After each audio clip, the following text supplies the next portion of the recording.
Hello viewers, welcome to Conquer Gifted Learning. This is Sneha. Today I have come up with 5 ways you can tackle an opinionated or headstrong child. Of course, personal experience. People who know me personally knows how much opinionated my child is. So he has a personality on his own, like a mini adult. It is like almost like he's born from a different era, and sometimes I also get this phrases people say, like he's like an old soul trapped in a kid's body. So maybe by now you will understand what I'm talking about.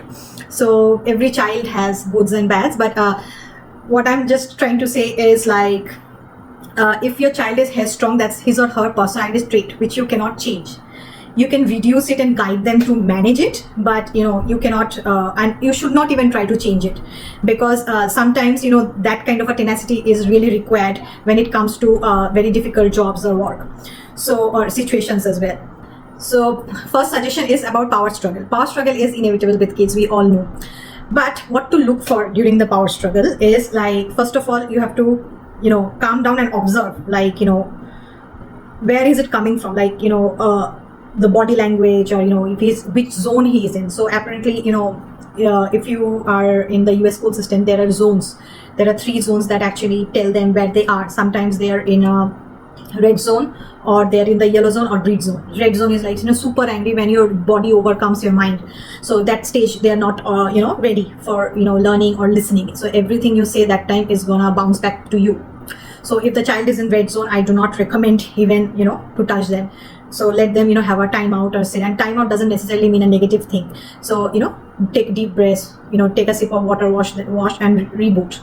If you're in the yellow zone, you're kind of irritated and naggy, and you're all the time in a complaining mood. That's probably the yellow zone your child is in the power struggle. So at that time also you can there's no point in reasoning out. Okay, it's try to understand from their body language. Like if they're in the yellow zone, then reason is not going to work at that time, because reasoning is something they need to communicate and learn with in a green zone. So that point of time, try to first calm down the body language. Through the body language, try to calm down the irritation that's coming from their body, and then probably their mind will come down on its own. And once they are in the green zone, then they're ready to learn, and they're not gonna make a futile argument, or try to defend themselves in a futile way. So they will always try to understand your thing. Most of the things it becomes a power struggle is because we can identify which zone my child is in.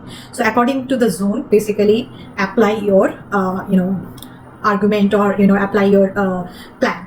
So the second thing is try to find the root cause. So most of the time what I have seen is there is, of course, endless questions they will ask, what happened with this, what happened with that, why is it this. Try to understand the root cause, why is he asking, what he exactly wants to know. So in that way, what happens is, if you are not understanding the root cause, most of the information you are giving him just passes. They're not really understanding what you're saying. So identifying the root cause and addressing the root cause is really important, because most of the time, what I say is, I also mentioned this in my emotional regulation video, that it's like a big iceberg, and you can only see the tip. The root cause is probably at the bottom, and it's mostly under the water. You can't see them. So you have to dig it out, and with different questions, ask them questions and dig it out. That's where the next thing I say, the third suggestion is ask them questions. So with the third point is about asking questions. So kids ask a lot of questions in a day, and then with questions we always say no, you cannot do this, no, you cannot do that. So they're all the time listening to no. That does not help. What you can do instead is give them choices. Give them the choices you have. Okay, so what happens is they not only get an alternative, but they it reduces the chances of power struggle. So because all the time you cannot cater to their needs. So for example, the other day my child was saying I only want mac and cheese, but that day I didn't cook mac and cheese. So I said you have 2 options, either you can have rice or you can have roti. So mac and cheese is not just available. What can I do about it? So I gave him 2 choices. He says, I don't want to eat. I said, so the root cause was mainly that, going back to the second point, is he was feeling lazy. He just wanted to be fed. So he just told me that, I don't want to eat. But then if he doesn't eat, then he'll not get good sleep. So you see like how it kind of leads to a very huge power struggle. So it was about to get there. So what I did is like, I asked him like, okay, what do you want me to feed you? You want roti or chapati or rice? Then he says like, I want chapati. So main problem you see was not the mac and cheese. It was basically he was feeling lazy and sleepy because it was the end of the day. He just wanted to sit and relax and wanted to be fit. That's all. And so you see how like finding the root cause and asking them questions and giving them a proper options actually sometimes curtail the chances of power struggle.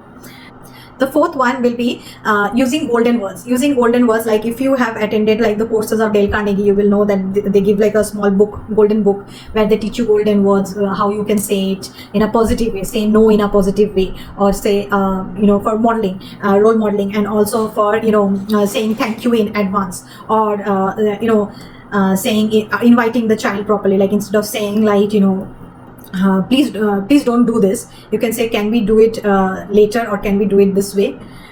So it's just turning every negative sentence into positive. It does take a while, and it's honestly, if I tell you that I'm still working on it, I'm not fully there. Sometimes, even before things happen, I just say like, don't do that, and it just comes out like a reflex. It's takes time. So I will I'm still working on it. So but using golden words helps to not only role model, but also eventually they learn how to be politically correct and how to be how to really say no in a polished way, and not to get into power struggles themselves with other kids and other adults.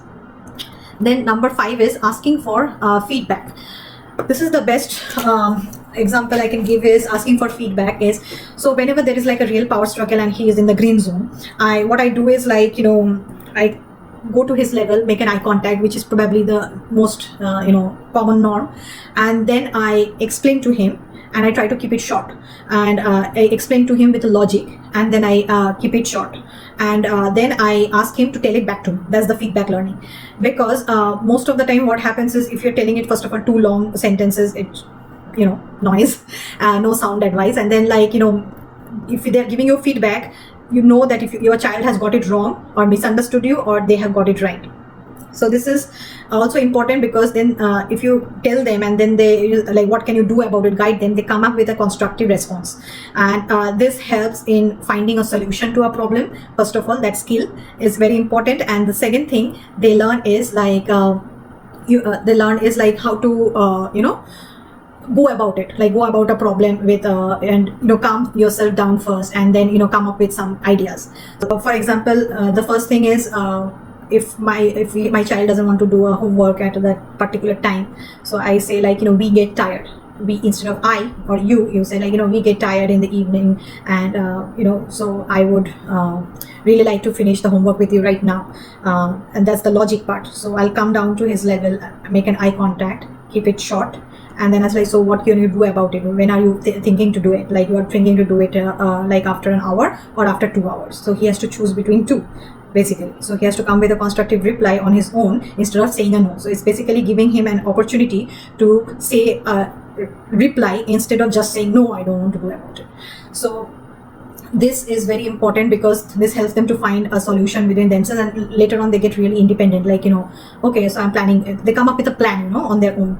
So that's the end of today's video, and if these strategies help your child, please let me know, and feel free to comment, and if you have any questions, and if you want to add, I really like these strategies that help me with power struggles and with headstrong child.